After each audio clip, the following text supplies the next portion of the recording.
اچھا، مجھے ایک بات پر بڑا اشکال ہوتا ہے، آپ کے سامنے رکھ دیتا ہوں، فیصلہ نہیں کرتا، کہ صحابہ کرام میں پیر کون تھا؟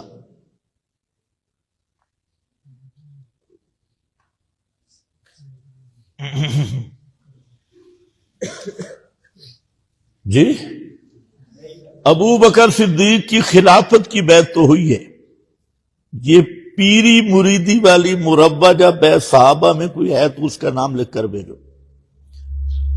تابعین میں کوئی ہے اس کا نام بھی لکھ کر بھیجو، ہے کوئی؟ جی، تبع تابعین میں؟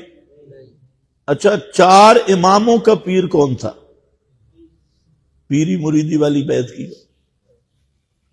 4 اماموں کے شاگردوں نے اپنے اساتذہ کی بیعت کی ہو، 6 محدثین اہل سنت کے، ان کا پیر کون تھا؟ ان کے شاگردوں نے امام بخاری کی بیعت کی ہو، امام مسلم کے شاگردوں نے امام مسلم کی ہو، امام ابو داؤد کے شاگردوں نے کی ہو، سمجھو ہے میری طرف؟ اگر ہے تو ہمیں چاہیے، حوالہ چاہیے، ثبوت چاہیے۔ میں تو الحمدللہ 4 نہیں 5 سلسلوں کا خلیفہ مجاز ہوں، مجاز بھی نہیں، آج کل تو خلیفہ مجاز ہے نا، میں خلیفہ مجاز ہوں، باقی خلیفے مجاز ہیں، اور 5 سلسلوں کا، لیکن 5واں سلسلہ بابا چلاسی والا ہے، 4 پہلے، تو میں خلیفہ مجاز نہیں ہوں، مجاز ہوں، باقی پتہ نہیں تمہیں سمجھ بھی آئیے کہ نہیں، باقی سارے مجاز ہیں۔ لیکن اشکال یہ ہے کہ صحابہ نے بھی بیعت کوئی نہیں پیری مریدی چلائی، تابعین نے بھی نہیں، ائمہ نے بھی نہیں۔ پھر میں نے اس کی تحقیق کی، یہ شروع کہاں سے آیا؟ کرامتہ، فاطمیہ، عبیدیہ اور اسماعیلی فرقہ سے پیروں کا سلسلہ شروع ہوا، اسی لیے سارے سلسلے جا رہے ہیں حضرت علی تک۔ تو میرا سوال ہے، بڑے ولی علی ہے یا ابو بکر صدیق ہے؟ یہ نقطہ تمہیں کبھی سمجھ نہیں آئے گا۔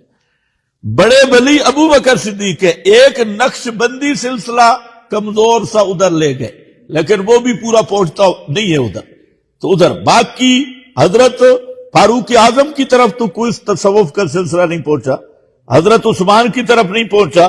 یہ کیسا جیسے ہمارے بریلوی دوست نعرہ لگاتے ہیں، نعرہ رسالت، پھر نعرہ حیدری، ہم کہتے ہیں نعرہ صدیقیہ لگا دو، فاروقی کوئی نہیں، عثمانی کوئی نہیں، پھر نعرہ حیدری، چوتھے پھر نعرہ غوثیہ، 6 صدی میں پہنچ گئے، نعرہ غوثیہ۔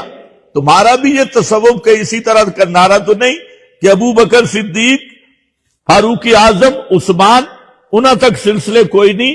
اور میرے بھائیوں اچھی طرح سمجھ لو، یہ جو ہے نا مربجہ متصوفانہ نظام، یہی دجال اور یہود کا محبوب نظام ہے۔ تم ناراض بے شک ہو جاؤ، لیکن مسئلہ کل الحق کا انکان مرہ، اور اس اسلام صوفی ازم کو ٹرمپ بھی پسند کرتا ہے، اور اسی صوفی ازم کو نیتنیاہو بھی پسند کرتا ہے۔ وہ اس اسلام کو نہیں چاہتے جو محمدن اسلام ہو، محمدی اسلام ہو، اور محمدی اسلام میں قرآن بھی ہے اور جہاد بھی ہے اور اقامت بھی ہے۔ اسی لیے صوفی بن جاؤ، اس سنجے پہ 4 گھنٹے لگاؤ، کوئی مسئلہ نہیں، نمازیں 1000 رکعتیں پڑھو، نہ ٹرمپ کو تکلیف ہے نہ نیتنیاہو کو ہے، اور تم تسبیح 100 والی نہیں 10,000 والی تسبیح لے لو، اور لوگوں کے سامنے دانتیں نکال کے ہیں کرتے رہو، نہ کسی یہودی کو تکلیف ہے نہ کسی اور کو۔ تو یہ جو متصوفانہ چالیں ہیں نا، اللہ ہمیں ان سے محفوظ رکھے۔